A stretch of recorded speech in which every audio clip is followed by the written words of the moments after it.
पिछले कुछ दिनों से सोशल मीडिया पर और अब तो मेन स्ट्रीम मीडिया के ऊपर भी सबसे बड़ा सवाल ये घूम रहा है कि क्या Iran secretly underground nuclear test कर चुका है। ये सवाल उठना लाजमी भी है कि क्या वाकई ईरान एक एटमी ताकत बन चुका है। क्या ईरान के पास भी दुनिया के गिने चुने देशों की तरह परमाणु हथियार बन चुके हैं। और इस तरह की ये खबरें फैलना उस वक्त चालू हुई जब ईरान के एक इलाके में भूकंप यानी अर्थक्वेक के झटके महसूस किए गए। 5 अक्टूबर की रात लगभग 10:45 पर ईरान के अरगान शहर और उसके आसपास के इलाकों में ये 4.5 मैग्नीट्यूड के झटके महसूस किए गए। दिलचस्प बात यह है कि ईरान के जिस खास इलाके में ये भूकंप आया है और ये सब कुछ हुआ है, दरअसल वो एक रेगिस्तानी इलाका है जहां पर भूकंप बहुत कम देखने को मिलता है। यही वजह है कि ये भूकंप सोशल मीडिया पर शक के दायरे में आ गया। अब सवाल यह है कि इस मामले की आखिर सच्चाई क्या है।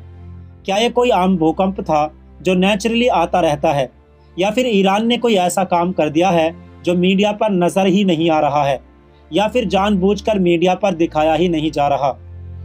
वैसे तो दोस्तों, ईरान अपने न्यूक्लियर प्रोग्राम को लेकर मना करता आया है कि ईरान का कहना है कि उसका ये प्रोग्राम उसके अपने लोगों के पर्पस के लिए, बिजली के लिए है, ना कि हथियार बनाने के लिए। लेकिन ऐसा तो हर परमाणु बनाने वाले देशों ने पहले ऐसा ही कहा है कि उसका पर्पस अपने लोगों के लिए है। जैसा कि जब इंडिया परमाणु बना रहा था तो पाकिस्तान के लाख कहने पर भी इंडिया ने यही कहा था कि हम अपने लोगों के लिए ये बना रहे हैं। और दुनिया को जब पता चला जब इंडिया न्यूक्लियर टेस्ट करने लगा, दूसरी तरफ पाकिस्तान ने भी बिल्कुल यही किया। इंडिया पाकिस्तान को तो छोड़ दीजिए, इजराइल पर नज़र डालिए, उसने तो आज तक भी ऑफिशियल इस बात को माना ही नहीं कि उसके पास परमाणु हथियार हैं। लेकिन दुनिया जानती है कि उसके पास परमाणु हथियार हैं, इसीलिए उसको परमाणु ताकतों में गिना जाता है। तो ईरान भी कुछ अलग नहीं बल्कि उन्हीं पुरानी रिवायतों पर चल रहा है। और आपको जानकर शायद हैरानी होगी कि ईरान के सुप्रीम लीडर सैयद अली खामनाई, जो दरअसल एक मजहबी फिगर भी हैं, उन्होंने अपनी एक स्पीच में कहा था कि ये जो एटम बम है ये इस्लाम में नाजायज़ हैं। लोगों के बीच में ये दी गई स्पीच काफ़ी वायरल भी हुई। इससे तो यही मैसेज जा रहा था कि शायद ईरान न्यूक्लियर प्रोग्राम में दिलचस्पी नहीं रखता। मगर दोस्तों, ये सारे इनकार एक तरफ, सवाल तो ये है कि अगर ईरान न्यूक्लियर हथियार बनाने के लिए इंटरेस्ट था ही नहीं, तो आखिर ये सारे सेंसर्स जो अमेरिका ने लगाए थे क्यों झेले जा रहे थे। अमेरिका और वेस्टर्न कंट्रीज़ की तरफ से लगने वाले प्रतिबंध से उसे और उसकी तरक्की को काफ़ी नुकसान उठाना पड़ रहा है। तो इसे ईरान क्यों बर्दाश्त करता आया है, और क्यों बराक ओबामा के दौर में अमेरिका और ईरान को डील करनी पड़ी थी ताकि ईरान को न्यूक्लियर पावर बनने से रोका जा सके। अगर ईरान की न्यूक्लियर प्रोग्राम की कोई हकीकत नहीं है तो 2018 और 19 के दौर में उन फाइल्स के अंदर क्या था जो इजराइल ने ईरान से चुराई थी, जिन्हें बाद में इजराइल ने उजागर करके अमेरिका और यूरोपियन यूनियन से कहा था कि ये न्यूक्लियर डील तोड़ दी जाए। और ईरान के उस महान वैज्ञानिक को इजराइल ने एक मिशन के तहत क्यों मारा था जो ईरान की न्यूक्लियर प्रोग्राम को अंजाम देने वाला था। उन्हें आज भी ईरान की जनता अपना हीरो मानती है। वैसे दोस्तों, पिछले कुछ वक्त से ये भी देखा जा रहा है कि ईरान के ऑफिशियल लेवल पर भी न्यूक्लियर प्रोग्राम को लेकर कुछ बदले सुर नज़र आ रहे हैं।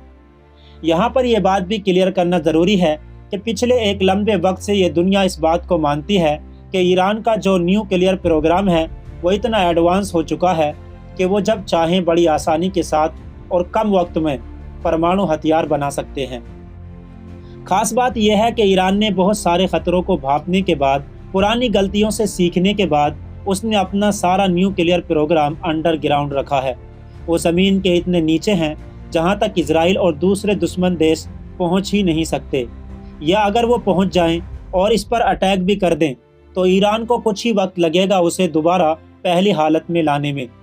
इसीलिए इजराइल के पूर्व प्रधानमंत्री ने एक इंटरव्यू में कहा था कि मुझको नहीं लगता कि इजराइल अगर ईरान की न्यूक्लियर प्रोग्राम पर हमला करेगा तो इससे ईरान को ज़्यादा नुकसान पहुंच सकेगा, क्योंकि वो अब हद से ज़्यादा एडवांस हो चुका है। तो अब सवाल ये उठता है कि एक न्यूक्लियर टेस्ट क्या अर्थक्वेक को जन्म दे सकता है, जैसा कि ईरान के केस में सोशल मीडिया में दावा किया जा रहा है, या ये सिर्फ कहने की बातें हैं। यूनिवर्सिटी ऑफ कैलिफोर्निया की एक स्टडी के मुताबिक 1998 में जो इंडिया की तरफ से न्यूक्लियर टेस्ट किया गया था, उसने आसपास के इलाकों में 4.2 मैग्नीट्यूड का भूकंप पैदा किया था। तो इस बात में तो कोई भी शक नहीं है कि न्यूक्लियर टेस्ट के ज़रिए से अर्थक्वेक आ सकते हैं। लेकिन जहां तक मामला ईरान का है, तो ईरान के मामले में अभी भी ये सवाल बना हुआ है। इन सारी खबरों पर तो ना तो ईरान ने हाँ कहा है और ना ही इनकार किया है। और जो दूसरी तरफ हैरान कर देने वाली बात है, वो है वेस्टर्न मीडिया, जो इस मामले में चुप्पी साधे हुए है। बाकी अगर ईरान ने सच में न्यूक्लियर टेस्ट किया होगा तो आने वाले दिनों में खुलासा हो ही जाएगा, और अगर नहीं किया होगा तो ये खबर दफन हो ही जाएगी। और दूसरी बात ये भी है कि ऐसा भी हो सकता है कि इसे ईरान कबूल ही ना करे, जैसा कि उसके सबसे बड़े दुश्मन इजराइल न्यूक्लियर को लेकर साफ साफ बातें नहीं बताता, ना ही हाँ करता है और ना ही इनकार करता है। तो मुमकिन है कि अगर कभी ईरान भी न्यूक्लियर पावर बने तो ऐसे ही करे जैसा कि इजराइल करता आया है, ना कभी हाँ और ना कभी ना। वैसे तो अब भी बहुत सारे एक्सपर्ट ये कहते हैं कि हमें अब भी शक है कि ईरान के पास न्यूक्लियर पावर है या शायद नहीं है। फिलहाल दोस्तों, आज की वीडियो को हम यहीं पर ख़त्म करते हैं। वीडियो अच्छी लगे तो वीडियो को लाइक करें, कमेंट्स करें, चैनल पर नए हो तो ज़रूर सब्सक्राइब करें। शुक्रिया।